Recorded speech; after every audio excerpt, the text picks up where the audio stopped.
Se ha cumplido la cumbre mundial sobre discapacidad en Londres, los días Sí. 23 y 24 de julio. Mónica Cortés, directora de ASDAUN y consejera nacional de discapacidad. ¿Qué podemos decir sobre los resultados de esta reunión en Londres de los líderes del mundo en la discapacidad, Mónica? Bueno, creo que fue un encuentro que reunió primero actores importantes como la cooperación internacional, el Banco Mundial y pues toda la participación de las federaciones mundiales de discapacidad. Nosotros hacemos parte de Inclusión Internacional, que estaba allí presente y que tuvieron, digamos, la representación de tener, no sé si pudieron ver, varios jóvenes con discapacidad intelectual que hacen parte del Council de Inclusión Internacional moderando paneles. Estuvieron en el panel de educación y en el panel moderando otro chico moderando el panel de empleo.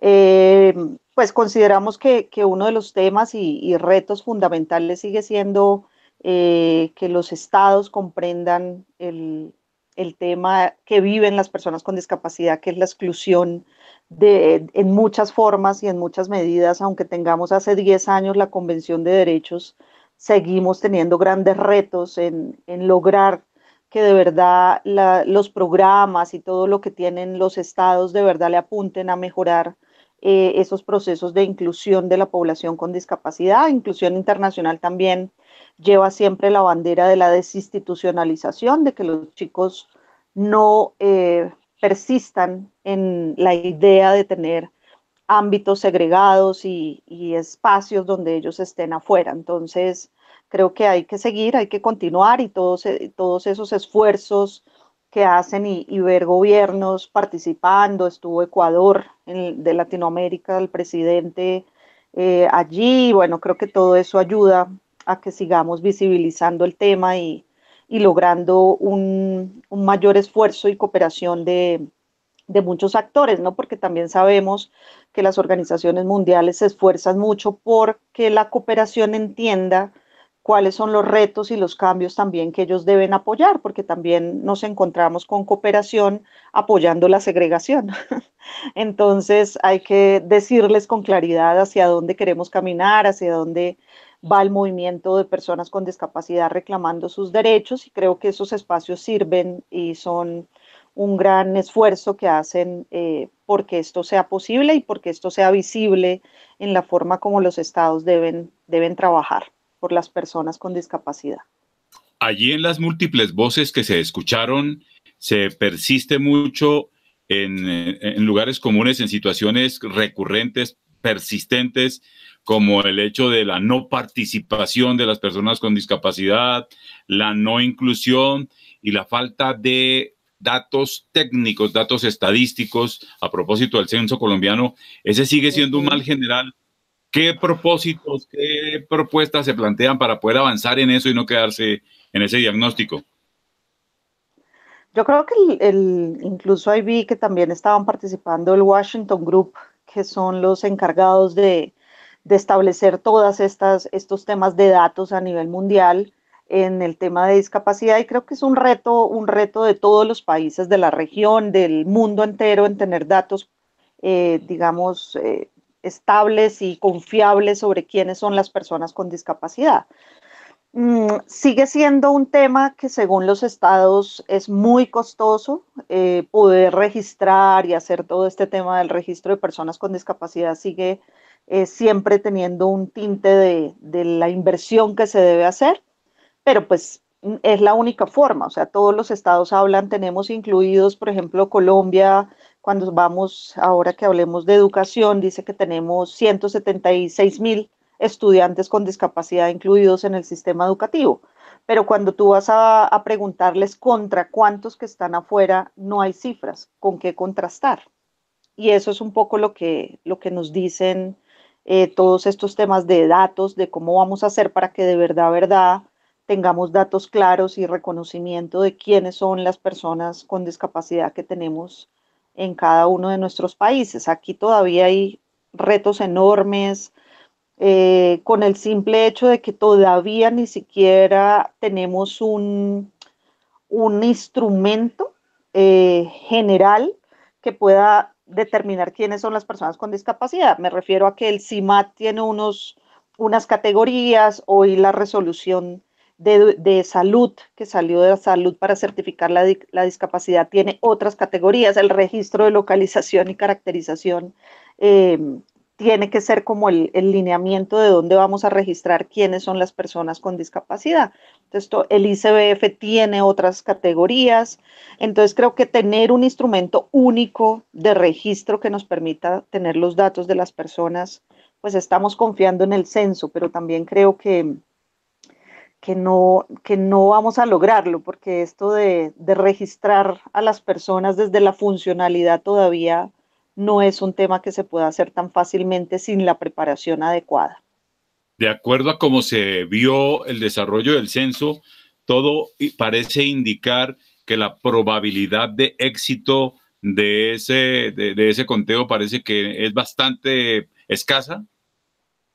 Sí, pues eso es lo que nos ha dicho o lo que hemos oído de la gente. Digamos que el DANE todavía no se ha pronunciado, pero mi percepción de lo que le he oído a la gente es que, por ejemplo, el mismo hecho de que entendía el censista por discapacidad es una primera barrera. Porque, por ejemplo, muchos censistas, me lo han contado familias en varias ciudades del país, llegaban hasta la pregunta, había una pregunta que decía que si había habido alguien enfermo en los últimos 30 días. No sé si Sí, cuando tú llenaste.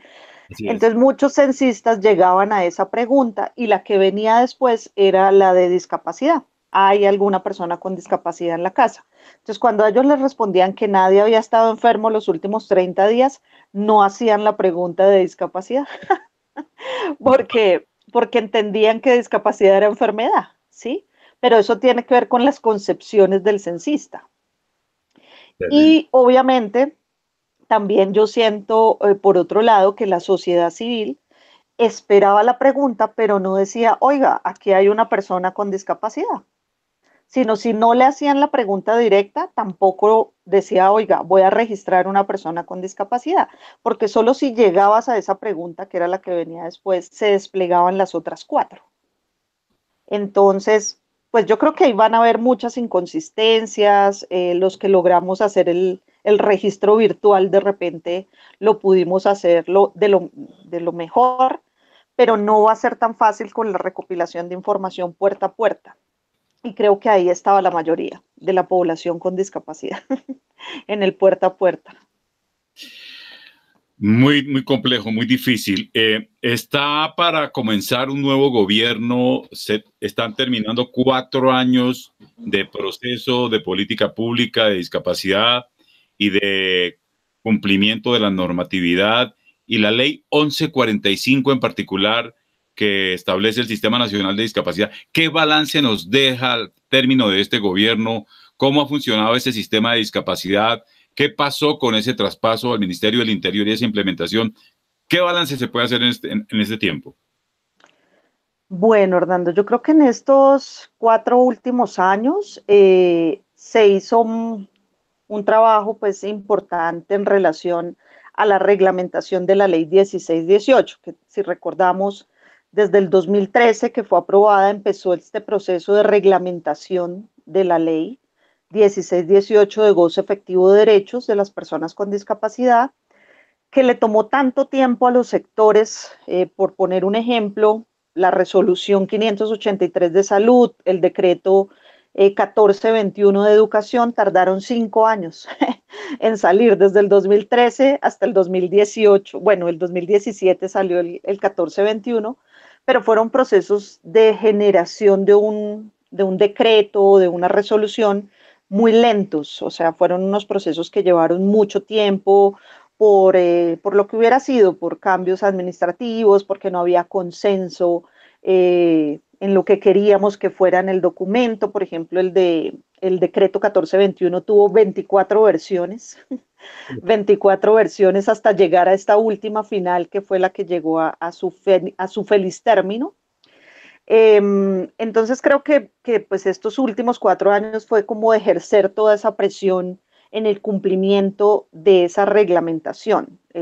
No en vano terminamos en noviembre del año pasado y en principios de este año sacando todos los reglamentos y los documentos que no habían salido durante los 4 años.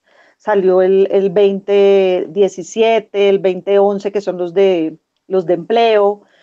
Bueno, todas estas líneas que estaban ahí pendientes y que siguen faltando, ¿no? Sigue faltando, por ejemplo, la instalación del Consejo de Inclusión, que está ahí por ley en en la ley 1618, está pendiente el mecanismo independiente, que era muy importante que se hubiera logrado conformar, el mecanismo independiente de seguimiento al cumplimiento de la convención. Todavía eso se reunieron, que no se reunieron, que sí logran, quiénes sean los que participen.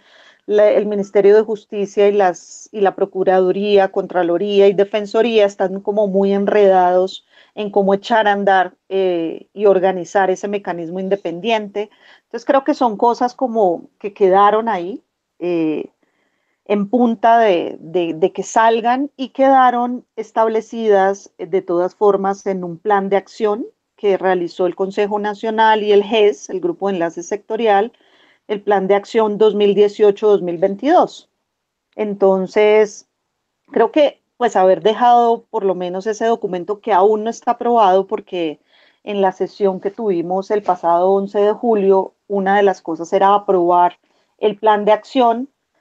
Ese plan de acción se construyó teniendo en cuenta todo esto que nos está haciendo falta, digamos, de reglamentación de la 1618, el mecanismo independiente, algunas tareas y todo lo que nos dejó las recomendaciones de las Naciones Unidas y muy en el marco de la política nacional de discapacidad, de cómo ha venido su cumplimiento, ¿no?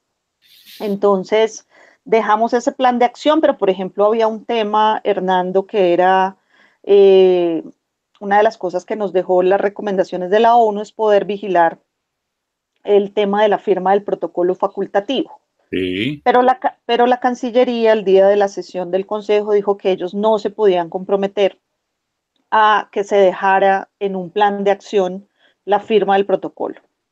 Que eso no era una cosa que la Cancillería tomara la decisión porque sí, que eso tenía todo un proceso y que no era solo con la Convención de Derechos, sino con cualquier tratado internacional. Entonces, que el de tortura, que el de no sé qué, bueno, ahí mencionó varios tratados donde Colombia los ha ratificado, pero no ha firmado los protocolos facultativos.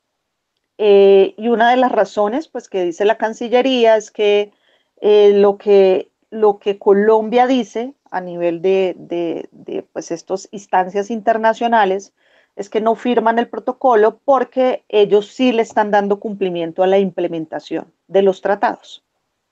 Entonces, pues estamos ahí como que la Cancillería iba a averiguar y que iba a sugerir una redacción para esa parte en el plan de acción.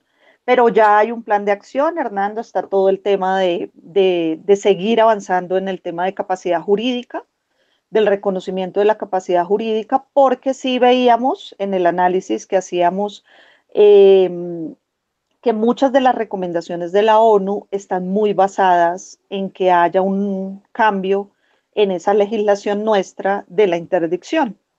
Entonces, todos los temas que tienen que ver con mujeres, género, bueno, todo lo de institucionalización forzada, bueno, muchas cosas que nos pusieron en las recomendaciones al país tienen que ver con que se cumpla con ese punto de la capacidad jurídica. Y lo otro es que Minjusticia en la política nacional de discapacidad tiene una dimensión y un compromiso con el tema de capacidad jurídica. Entonces, esa es una tarea y por eso el Consejo Nacional eh, determinó como dos temas muy, muy importantes. Educación, o sea, seguir avanzando en la implementación del decreto 1421, que Sí. apenas lleva un año, y en seguir avanzando y fortaleciendo el tema de la capacidad jurídica, de que el proyecto de ley llegue a fin y pase algún día los debates en Senado y Cámara. Cámara ¿Cuántos y Senado, perdón. ¿Cuántos debates ha superado ese proyecto de capacidad jurídica? Solo dos, faltan dos. Pasó en la Pero Cámara. no es, sí, pasó en la Cámara, pero no es un proyecto fácil de llevar. Sí, claro, Tiene claro. muchos contradictores, no es un proyecto que la gente esté entendiendo, entonces creo que todavía falta mucha pedagogía del proyecto, mm, pues más porque la gente no termina de comprender por qué hablamos del reconocimiento de la capacidad jurídica. Entonces, pues estamos en eso, hay un compromiso de Minjusticia claramente, pero pues igual tú sabes, ahora no sabemos quién llegue de Minjusticia porque pues la viceministra que había hasta ahora nos ha acompañado en eventos, ha estado como muy, digamos, poniendo el pecho, porque no es solo aprobar el proyecto, ¿no? Eso trae después todos unos desarrollos en términos de lo que deben hacer los administradores de justicia. Perdón, un Entonces, detalle. La ratificación del protocolo facultativo es opcional del Estado colombiano o hay algún límite para que eso sea obligatorio? es opcional, es optativo. O sea, digamos que la ONU le dice a uno, ojalá lo ratifiquen, ¿sí? Pero también, como todo esto es diplomacia de alto nivel, mientras tú estés demostrando como Estado que vas avanzando en el cumplimiento, porque digamos que lo que hace la firma de un protocolo es que si el Estado no cumple, haya una intervención internacional y una denuncia internacional pueda llevarse adelante. Eso es lo que a Colombia y a muchos países no les gusta de firmar el protocolo, porque dicen, no, nosotros ratificamos el tratado y nos comprometimos a avanzar, sí, pero dennos los tiempos en los cuales nosotros vamos avanzando. Pero pues digamos que sí, sí es optativo, o sea, no es una cosa que la ONU los ponga, tienen tanto tiempo y si no, entonces no, es una cuestión optativa, pero por eso el seguimiento cada 4 años al cumplimiento del tratado. O sea que si en este momento, con esta convención que es vinculante para el Estado colombiano, les son violados derechos por razones de discapacidad a colombianos, no hay forma de acudir a una instancia internacional a pedir protección y medidas cautelares ni nada. Sí, o sea, tú puedes seguir, por ejemplo, la Comisión Interamericana de Derechos Humanos, tú lo puedes hacer, ¿sí? Pero digamos que como convención ONU, el Comité de Naciones Unidas no puede hacer nada, digamos, en relación si no está ratificado el protocolo, ¿sí? Pero pues eso es lo que Colombia dice, no, pues venga, tampoco es que yo no esté haciendo, estamos avanzando así, estamos haciendo así, y pues ahí ya la Cancillería dice que ellos saben cómo manejan pues ese tipo de relaciones y que lo hacen con todos los tratados, no solo con discapacidad. Aunque es contradictoria la posición y el argumento del Estado, porque pues el Comité de las Naciones Unidas dice que hay 72 puntos pendientes que no se están cumpliendo, etcétera, Uh-huh, pues uh-huh. ya queda claro entonces que eso queda bloqueado, porque si el Estado no lo quiere hacer, no lo ratifica y punto. Sí, pero ellos qué van a mostrar en 4 años, Hernando. Es que el tema de la revisión, la revisión cuando usted se comprometió y ratificó el tratado, es que es un ciclo, ¿no? Sí, Entonces, nosotros tuvimos la primera revisión en el 2016. sí, Le dan otros 4 años con esos 76 puntos. Entonces, en 4 años vuelven y los llaman, ¿sí? Y sí, vuelve la sociedad civil a entregar su informe sombra. ¿Mm? sí, sí. Y vuelven y los llaman y hacen otra vez toda la revisión y usted tiene que mostrar avances como Estado frente a esos 76 puntos. Ya, ya, ¿Ves? Y si no ha cumplido, ¿qué pasa? si no ha cumplido, pues vuelven a hacerle otra vez todas las recomendaciones, vuelve a salir otro documento y vuelta a empezar los otros 4 años de revisión para la siguiente revisión. Pero Cuando el, digamos que ahí vuelve a ser importante, Hernando, uno, eh, que el Consejo Nacional, que en este caso, pues nosotros hemos dado mucha lora y mucha presión sobre esas recomendaciones, ¿sí? Por eso hicimos ponerlo del protocolo en el plan de acción, pero claro, la Cancillería también, los sectores retoman los puntos y dicen esto sí, esto no, nosotros nos comprometemos hasta aquí o nos comprometemos a hacer esto o lo otro, entonces, pero pues nosotros sí presionamos desde el Consejo o es la idea de que el Consejo se convierta pues en un responsable, digámoslo así, del cumplimiento. Entonces, por ejemplo, el ICBF tiene ahí unas tareas súper fuertes y tienen que empezar a hacerlas. Si no las hacen, pues obviamente tienen que para la próxima revisión, que será en el 2020, tener avances, qué están haciendo, qué están implementando. Y pues es de alguna manera una forma de presión y de generarles responsabilidades. Aquí dice que ustedes tenían que empezar a hacer tal cosa, ¿no? Pero Sí. pues ahí se necesita, Hernando, una sociedad civil también clara, ¿no? En las exigencias, que es un poco lo que también nos hace mucha falta, tener toda esa claridad y el estudio de esas recomendaciones y saber qué es lo que le vamos a presionar en esas instancias de, pues de participación. Por ejemplo, nosotros con el Ministerio de Justicia hicimos, no sé si tú lo viste, cuando pasamos el informe Sombra a la ONU, una de las cosas que pusimos era que en Medellín la Secretaría de Bienestar Social ponía como requisito la interdicción para esos subsidios que daba a las familias. Ajá. Entonces, el Comité de la ONU lo mencionó y este año, a principio de año, volvieron y sacaron el mismo volante con el mismo requisito. Entonces, ahí le cayó el Ministerio de Justicia a decirles, mire, esto ya no lo recomendaron que no, y rápidamente ellos tuvieron que cambiar el, pues el banner donde estaban poniendo ese requisito. ¿Mm?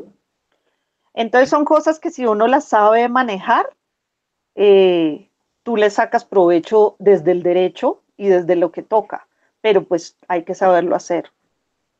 Qué complejidad normativa tan impresionante la que se encuentra un ciudadano para tratar de abordar el cumplimiento efectivo de todo este entramado normativo, legal. Sí, sí, sí, sí, no es fácil, no es fácil. Nosotros, digamos que como organización que nos dedicamos a orientar a las familias, no es fácil, o sea, hay que hacer el ABC, así como, como tú entregas, por ejemplo, la resolución que yo en la red de Familias por el Cambio se las compartí, les compartí muchas de las normativas y yo, pues tratamos, incluso tuviste la pieza que hizo Funda un Caribe y que yo, pues que también la respaldamos y la hicimos revisar de MinSalud del paso a paso de la certificación de discapacidad, no sé si la viste. Ajá. Porque es un poco decirle a la gente, no lea todo ese documento, venga, yo le digo a las mamás cómo es que usted le tiene que mostrar al médico, vea, a mí me dijeron que esta certificación existe y que ustedes me tienen que hacer una certificación de esta forma, ¿sí? Eso todavía no está funcionando, pero pues así es que uno empieza como a hacer pedagogía, Hernando, porque también yo he visto familias pasando punto por punto cómo ir a interdictar al hijo, ¿sí? Sin informarse de que eso ya no es. Y les dan a las familias, mire, es que primero vaya no sé dónde, haga no sé qué, pero en el marco de lo que a ella le funcionó, ¿ves? No en el marco del derecho hacia donde estamos avanzando. La Pero constante, bueno, la constante polarización en Colombia, que en un tema como este, por ejemplo, sitúa a los ciudadanos entre quienes deslegitiman la institucionalidad, dicen no creer, se marginan de todo eso, tiene que ver con esa desinformación tan terrible, Mónica, y con esa falta de pedagogía en todos los temas, en la paz, en todos, en todos, en cómo todos. hacer para poder avanzar en esto, qué hacer.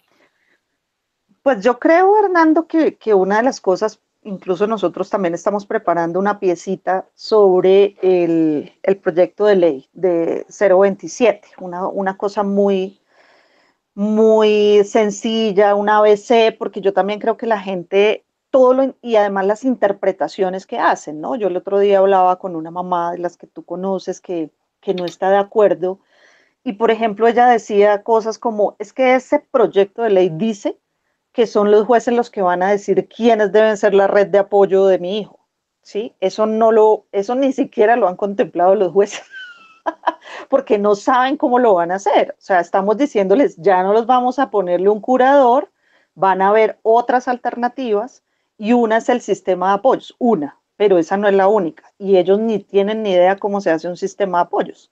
Y en estas prácticas que nosotros hemos hecho, el sistema de apoyos, obviamente, quien mejor lo sabe establecer en una persona con discapacidad psicosocial es él mismo, en muchos casos. Otros habrá que con la familia, que es quien mejor los conoce, establecer su sistema de apoyos. Pero nunca los jueces lo van a hacer. O sea, para el juez lo más fácil es interdicte y tráigame un curador para yo no hacer ningún esfuerzo, ¿sí? Sí, sí. De hablar con esa persona, ni lo quiero conocer. O sea, es más, tráigame el diagnóstico y dígame desde un psiquiatra qué es lo que tiene, no lo quiero conocer, ya con esto yo me defiendo, ¿sí? Pero es porque es el menor esfuerzo para el juez. Ajá. Pero bueno, son cosas que lo que tú dices, el tema de la desinformación. Entonces, por ejemplo, hoy me llamaban de Cartagena, Mónica, es que esa certificación, yo trabajo, era una persona con discapacidad física. Espérate, te cuento esta historia. Ella trabaja. Entonces me decía, Mónica, es que aquí me dijeron donde yo trabajo, que es sector público, que tenía que traer la certificación de discapacidad. ¿Mm? Eh, entonces yo le paso, sí, mira, es la resolución 583, tu médico te debe hacer una certificación, sí, o tu médico, tu EPS. Sí, pero ¿qué tipo de especialista, a cuál pido? Sí, y yo pues tu médico, primero médico general, dile que cómo haces para obtener esa certificación porque ahora te están pidiendo esto. Sí. Pero es muy complejo, digamos, para ellos entender cuál es esa ruta, cómo, cómo deben hacer para que los certifiquen que son personas con discapacidad. Inclusive, aquí en Bogotá, es que uno dice, pues la gente puede tener más información, puede acceder a las redes mejor, pero la gente, no sé si viste hace poquito, la mamá que puso que movilidad no le quiso dar lo del pico y placa, tiene una hijita con síndrome de Down, lo Ajá. puso hace poco en las redes. Y dice que porque movilidad le dice que su hija no tiene discapacidad. Eso no es lo que le está diciendo movilidad, ¿sí? Movilidad le está diciendo que no hay movilidad reducida en su hijo, Clarísimo. ¿sí? Sí, se lo está diciendo así, pero lo otro también que yo siento en la certificación que ella muestra ahí es que ese no es el registro de localización y caracterización, ¿ves? Es lo que le dio su médico, ¿sí? Entonces ella debía con eso que le dio su médico haber ido y registrarse en el registro de localización y caracterización, que es el que le vale a movilidad, ¿ves? Pero Impresionante, pues son impresionante la, muchos pasos. la Babel en la que estamos metidos con estos temas y toca coger uno a uno y tomarse el trabajo de hablar con la gente claritico y muy pausado y muy desmenuzado. O si Pero no, en eso, Hernando, es que yo creo, siempre que me lo preguntan, es el valor del sistema nacional de discapacidad. O sea, que ajá, tú te puedas sentar a oír a salud, al otro y al otro, y que ellos también entiendan, oiga, esto está quedando muy complicado, la gente no lo está entendiendo, tenemos que hacer ajustes, ¿sí? Que hoy un ministerio de transporte le preocupe el tema, eso solo se logra a través de que estas sesiones se den, mal o bien organizadas o no tanto, o que uno siempre quisiera más y mejor, pero yo creo que esa es la ganancia, ¿sí? Que hoy tú puedas encontrar, digamos, funcionarios interesados en hacerlo mejor, hacerlo bien, en tener sus temas de accesibilidad, en poder llevar al menos la visión y la perspectiva de las personas con discapacidad al interior de los sectores, ¿no? Que antes eso era un tema de salud, ¿no? pues Eso yo aquí creo que ha cambiado en los últimos años, Hernando. Yo creo que eso hay que abonarlo, o sea, que es muy complicado, sí, pero yo creo que los pasos que se han dado en ese interés de otros sectores eh, por vincularse, por entender, por mirar qué es lo que ellos tienen y están obligados a hacer, pues es un avance. Son cosas que yo se las abono a que exista el sistema, ¿no? De alguna manera. los avances no se pueden desconocer, pero la medida del sueño de la inclusión la da es el volumen de gente incluida y excluida. Y aquí se ve claramente que todavía la mayoría está por fuera de todos estos beneficios. Hablemos ahora en esta parte abordemos el tema de la educación inclusiva, del D 1421, que va a Sí. cumplir el primer año de su implementación. ¿Qué balance puede hacer usted desde su conocimiento, usted que ha profundizado en el proceso de educación inclusiva en este año? ¿Cómo vamos? Bueno, Hernando, yo creo que el decreto va bien, digamos, en términos de lo que trae inmerso el ejercicio de que exista el decreto y la obligatoriedad que le da como al cumplimiento, ¿no? Yo creo que Sí, eso es importante. Eh, Toda esta parte de cambio de paradigma, de poder establecer que el problema no es el estudiante con discapacidad, sino que vamos a trasladarle el problema de verdad al sistema educativo. Eso es muy importante. Lo que pasa es que no lo hemos entendido mucho porque obviamente veníamos desde una práctica muy arraigada de integración, Hernando, ¿sí? ajá, Donde pues no en vano tenemos colegios donde solo van niños con autismo, solo van niños con discapacidad cognitiva, solo van niños ciegos, porque eso viene muy desde ese modelo de integración que surgió pues desde que se habló de la educación para las personas con discapacidad. El traer ahora que todos los colegios deben hacer inclusión, que públicos y privados, que esos recursos que también Hernando y yo pues siempre que puedo lo digo, los recursos de ese 20% adicional no nacieron con el decreto 1421, ya se venían asignando hace mucho tiempo, desde el 366 del 2009 más o menos, o antes.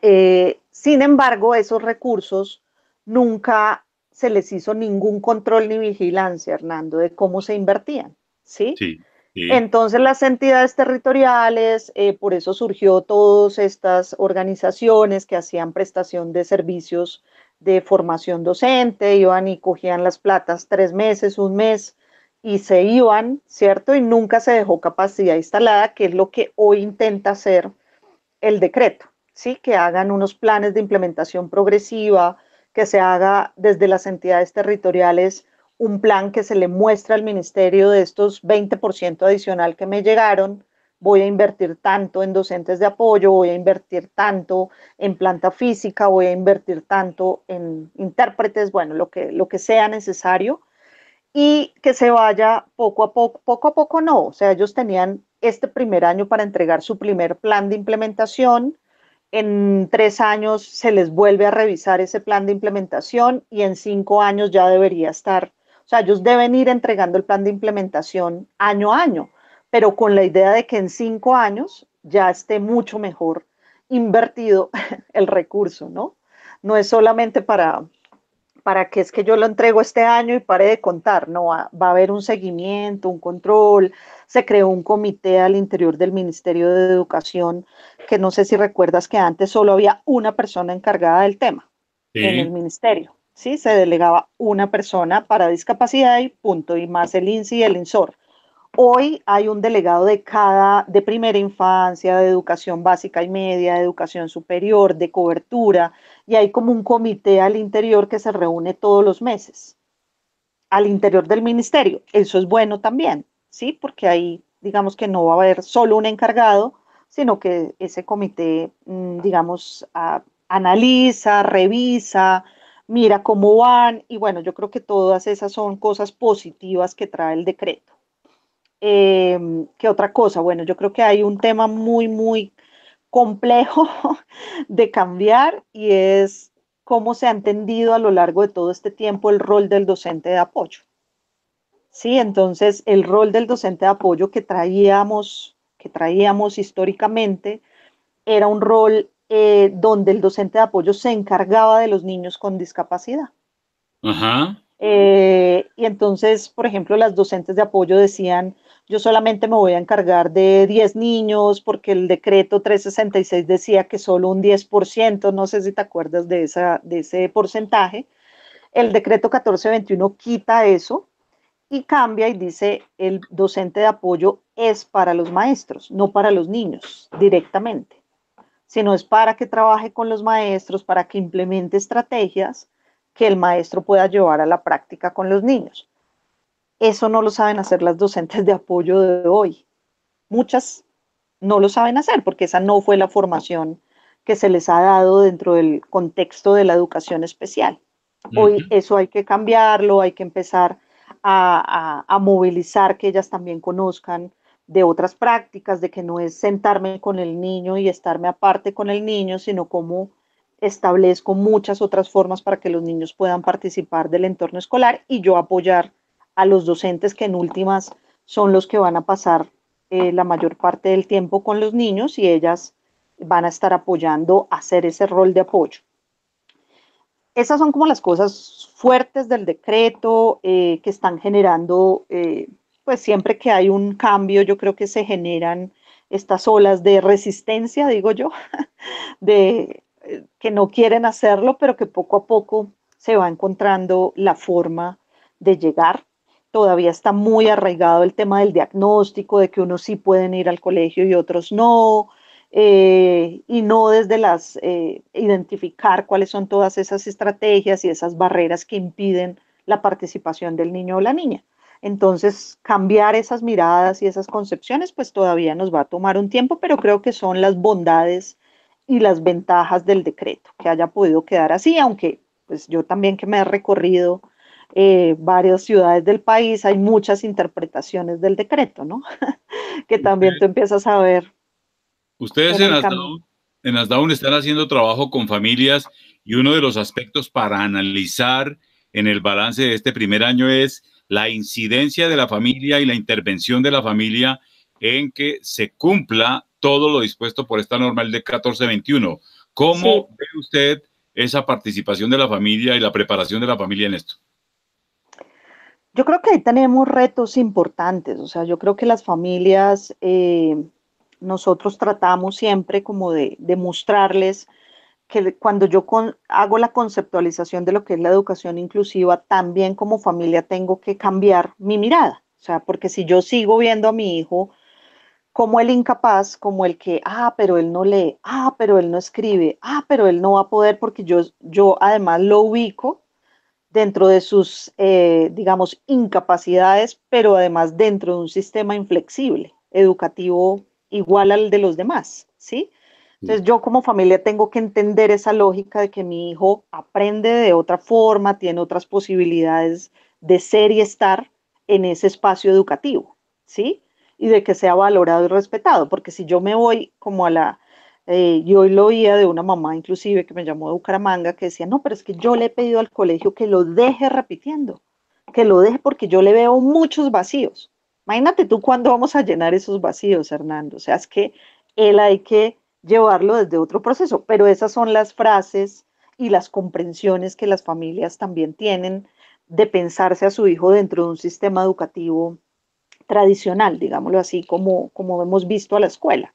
O sea, si yo no entiendo de qué estamos hablando cuando hablamos de inclusión, de cómo mi hijo se va a ajustar y adaptar a un entorno que va a favorecer su participación y va a entender sus formas de aprender, pues me va a costar mucho verlo desde esa perspectiva, ¿no? Entonces, hay que trabajar mucho con las familias, hay que contarles, hay que mostrarles qué es lo que entendemos por flexibilizar un currículo, que no es ponerlo a hacer planas y bolitas y palitos, sino cómo entender ese currículo ajustado con buenas posibilidades para que mi hijo pueda aprender dentro de lo que él es, no en la medida de lo de los demás.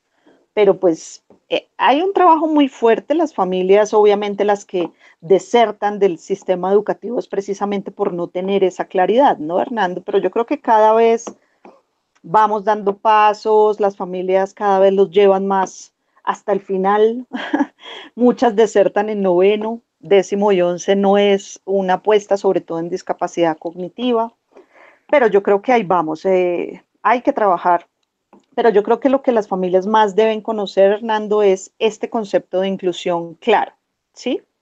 Así como se lo explicamos a los maestros, ellas también lo tienen que entender desde esa claridad. Y eso les permite aportar y les permite ver los avances de su hijo y les permite creer en que eso le está aportando a su hijo. esa posibilidad de estar en la escuela.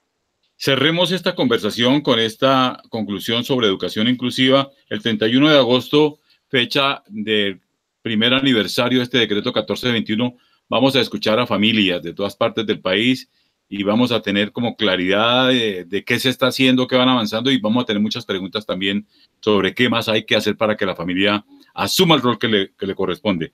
Hagámosle esa invitación a todos a participar en esto y a exponer esas experiencias y esas significativas y esas prácticas, Mónica, todas las familias en Colombia.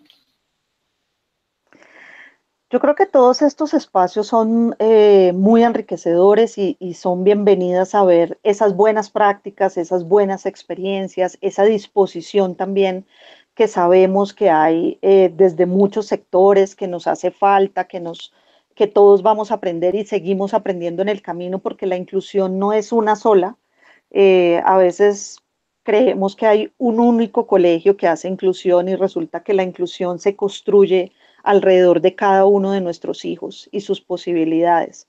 Entonces, no hay una única forma, son múltiples formas porque dependen de cada uno de nuestros hijos, y lo ideal es poder construir y tener herramientas, y creo que estos espacios como el que se va a llevar a cabo el próximo 31 de agosto va a permitir a las familias llevarse elementos, estrategias, herramientas para que puedan entender y seguir el camino de la inclusión con sus hijos.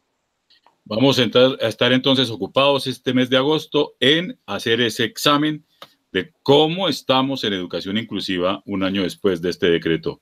Gracias, Mónica, y entonces seguimos en este proceso y desmenuzando toda esta densidad impresionante y compleja de este tejido de la discapacidad, sus normas y todo lo que está por cumplir. Gracias, Mónica. Así es. No, a ustedes. Muchas gracias.